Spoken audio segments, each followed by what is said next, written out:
Algún estudiante de anatomía o de patología interna del Hospital General le puso por nombre Polifemo. Aquel viejo de 70 años, de espalda ancha, cuerpo de Hércules de circo y entrecano cabello, aquel nombre del mitológico gigante con el que los estudiantes de medicina no dejarían de llamarlo. Y ciertamente había razón, pues al igual que el enemigo de Ulises, este hombre sumaba a su gigantesca estatura la ausencia completa de un ojo, perdido por completo en una batalla, en la guerra de intervención, en un asalto, escaramuza o lo que fuese. Pero eso sí, peleando en las filas del ejército liberal. Polifemo era muy popular en el hospital, tanto por su monomanía como por sus costumbres y sus buenos servicios. Era un pobre desequilibrado, pero pacífico, que lo mismo ayudaba a los enfermeros en su servicio que repartía el rancho a los locos y cargaba, de buena voluntad, las camillas con los muertos rumbo al panteón. Pero Polifemo tenía días de abstracción, de nostalgia profunda, de fúnebre ensimismamiento, y en ellos, ni por ruegos o amenazas, consentía hacer el aseo del cuarto del practicante adjunto. Tampoco aceptaba cargar las lámparas de petróleo, ni cambiar de sitio, aunque se lo suplicara el boticario, el almirez en el que tocaba a zafarrancho o de huelga, los estudiantes en los días de fiesta. Entonces se concretaba a pasear sin descanso, a la sombra de los fresnos del jardín, y en formular a los convalecientes que allí iban a respirar oxígeno, su eterna pregunta, aquella pregunta sencilla y terrible, clave acaso de un problema que devora la pobre humanidad. Y era raro aquel loco con sus dejos de filántropo en medio de la miseria, y sus barnices de erudición y de saber, en mitad de 3 docenas de locos analfabetos. Si a un cofrade, por ejemplo, le veía próximo a la desnudez, él se quitaba su grasiento saco desforrado para cubrirlo y evitarle el frío. Y si en alguna ocasión, a la demanda de algún enfermo, respondía a la impertinencia de algún enfermero, él mediaba la contienda con tono de retórico y puntos de moralista. Pobre Polifemo, en aquel ojo único, inmensamente abierto, sereno, sin parpadeos, brillaba una mirada con reflejos que parecían decir compasión, caridad, ternura. Polifemo vivía hace ya muchos años en un rancho entre las rocas de la montaña.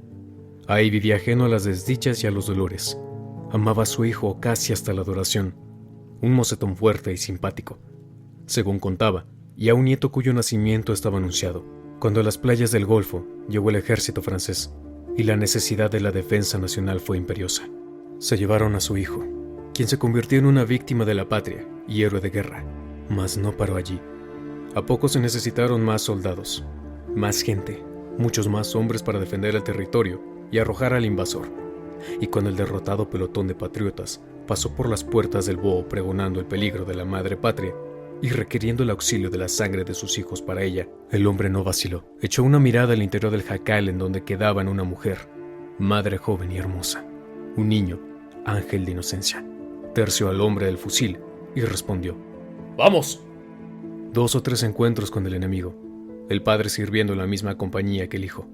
Por rara casualidad, el viejo, soldado raso, el joven, un caballo gallardo y bravo, y al tercer encuentro, un maldito suavo de rojo pantalón bombacho y blanca polaina, quien encarándose del arma, apunta al cabo en una trinchera, hace fuego y le rompe el corazón. Y un viejo, un soldado raso, que mordiendo colérico el cartucho del fusil, apunta al suavo y le sepulta una bala en pleno cráneo. Che, después maté a muchos gabachos y muchos reaccionarios, no por vengar a mi hijo, sino por cumplir con mi patria. Pero me batía con miedo porque me acordaba de mi nietecito. Si me mataban, ¿qué sería de él si su padre ni abuelo? Quiso la suerte que un austriaco me dejara sin un ojo, y entonces pude medir mi retiro y regresar a mi montaña con un centenar de onzas amarradas en el cinto y arrancadas en buena lucha a un forragedor de la caballería enemiga. Onzas que cuidé mucho porque las destinaba. ¿No sabe usted para qué? Pues para que mi nieto fuera licenciado. Licenciado como don Benito Juárez y como mi general González Ortega. Si hasta llegué a pensar que sería yo como ellos, presidente de la República, general, qué sé yo.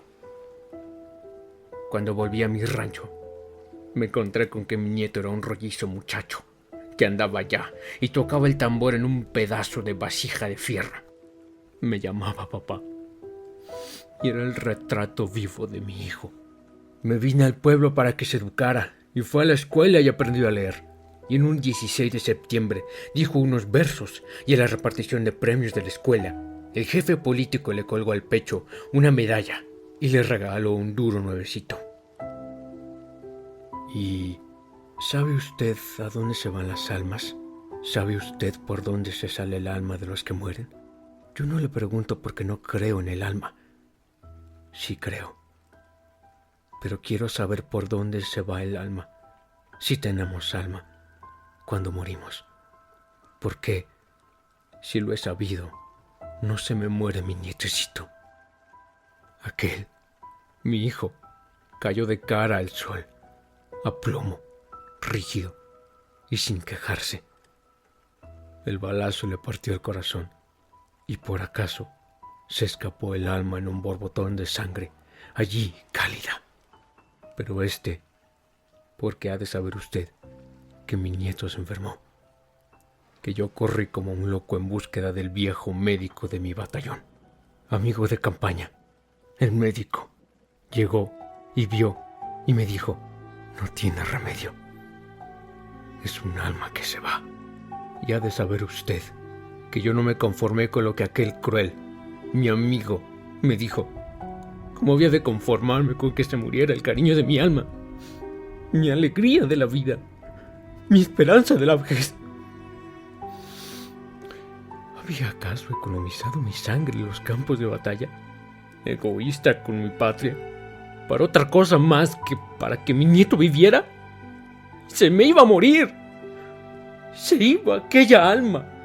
Pues bien, yo la detendría. Cuando le vi agonizante, cerré las puertas de la alcoba, cerré los cristales de la ventana, cerré hasta los requisos de la madera y cerré aquella boquita con mis besos. Muy bien cerrada. Muy bien cerrada.